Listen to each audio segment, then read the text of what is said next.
le bâtiment a une fonction socio-culturelle. La première phase que vous avez là derrière moi, c'est la salle des fêtes, avec un parking souterrain bien entendu pour accueillir les visiteurs.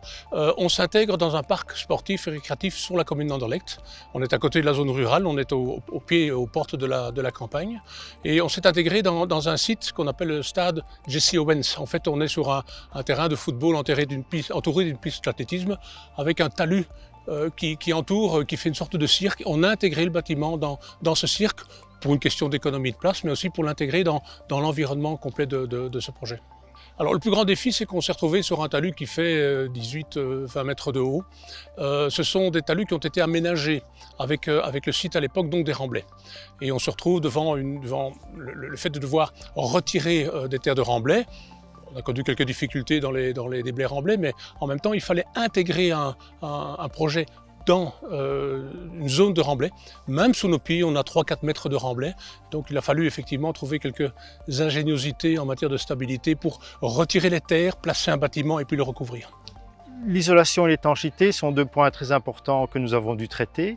D'une part parce que le bâtiment est contre de la terre du côté talus, donc nous avons dû le traiter. Nous avons traité la façade arrière au fond comme la cinquième façade, exactement de la même façon, avec des étanchéités et de l'isolant.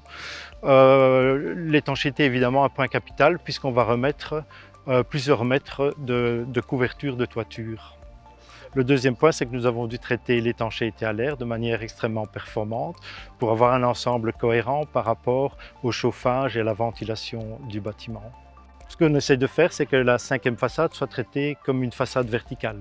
C'est-à-dire que dans ce cas-ci, par exemple, nous intégrons toutes les techniques à l'intérieur du bâtiment. Nous ne voulons plus avoir de techniques de groupe de ventilation, de gaines de toiture qui dépassent.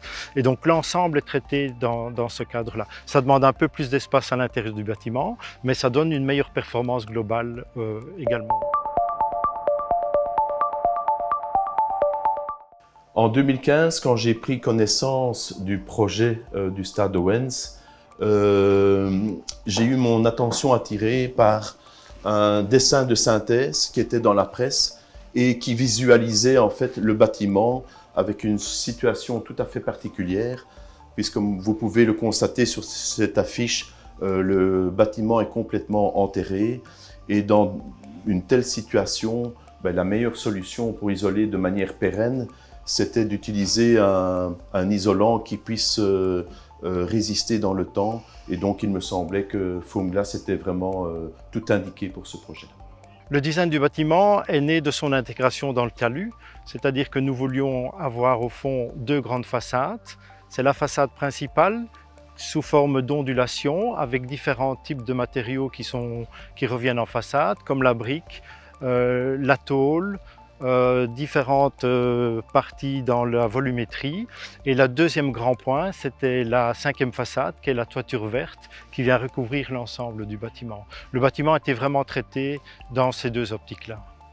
Le premier défi pour moi était d'offrir une situation pérenne dans un contexte aussi particulier que Active Roof. Donc il fallait proposer un isolant qui ne soit pas amené à être démonté, remplacé. Vous imaginez bien qu'au niveau de l'image de marque, devoir refaire des travaux après une vingtaine d'années et aussi au niveau en termes environnemental, c'était quelque chose qui n'était pas envisageable, ni pour le maître d'ouvrage, ni pour les architectes. Le deuxième défi pour moi, c'était d'opter pour une solution de toiture compacte. En quelques mots, cela signifie que tous les joints des isolants sont obturés. Pour la partie horizontale, nous avons opté pour la pose au bitume à chaud et pour la partie verticale, nous avons opté pour une colle à froid. De grootste uitdagingen bij dit project waren natuurlijk de complexiteit van de daken.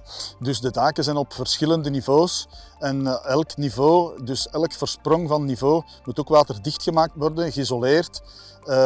Dus dat is een heel moeilijk gegeven. Er zijn muren die moeten geïsoleerd worden van 4-5 meters hoog, waar dan daarachter de grond tegenkomt en nog extra isolatie.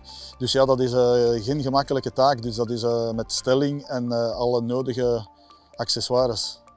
Quelque part, on n'avait pas droit à l'erreur par rapport au choix des matériaux, que ce soit de l'isolation horizontale ou de l'étanchéité. Et si on a choisi Formglass, c'est notamment parce que c'est un matériau qui a toutes les qualités requises pour ce type de bâtiment.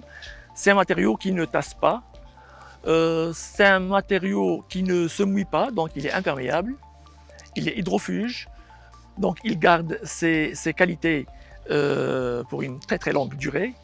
Et ça, c'est très important pour nous. Comme je viens de le dire, c'est un bâtiment qu'on recouvrira de terre. Et pour nous, en tant que commune d'Anderlecht, donc on sera amené à entretenir ce bâtiment. Et pour nous, il est extrêmement important que ce soit un bâtiment facilement entretenable. Donc on n'a pas le droit à l'erreur, il faut que ce soit un bâtiment qui répond à toutes les exigences du moment et du futur. On est dans l'habitude aujourd'hui d'avoir des toitures vertes, et dès qu'on a 100 mètres carrés sur la zone de Bruxelles capitale, on doit travailler avec des toitures vertes.